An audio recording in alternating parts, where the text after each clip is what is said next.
আমার আজকের রেসিপি লইট্টা শুটকি ভুনা। হে এভরিওয়ান, আসসালামু আলাইকুম। কী অবস্থা সবার? তো চলুন ভিডিও শুরু করা যাক। প্রথমে শুটকিগুলো ভালো করে কেটে এবং করে নিব, একটু ভেজে নিব। তারপর গরম পানিতে ভিজিয়ে রাখবো কিছুক্ষণ।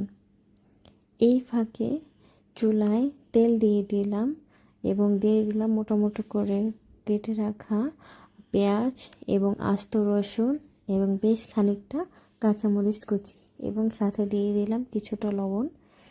এবার এগুলো একটু ভেজে নেব। ভাজা হয়ে গেলে দিয়ে দেব পানি এবং মশলা, আদা রসুন বাটা।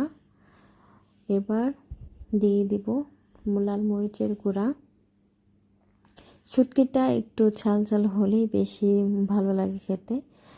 এরপর দিয়ে দিলাম আমাদের সেই ভিজিয়ে রাখা লইট্টা শুটকি।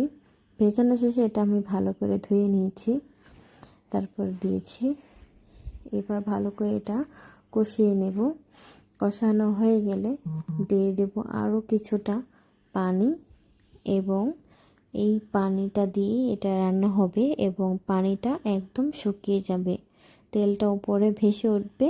তারপরে আমাদের শুটকিটা হয়ে যাবে। তো এই পর্যায়ে ঢেকে কিছুক্ষণ রান্না করে নেব।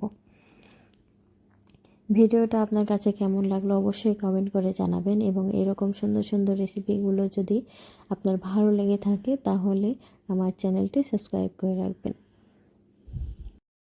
এই তো শুটকির তেল উপরে ভেসে উঠেছে, পানিটা পুরোপুরি শুকিয়ে গেছে। এবার পরিবেশনের পালা।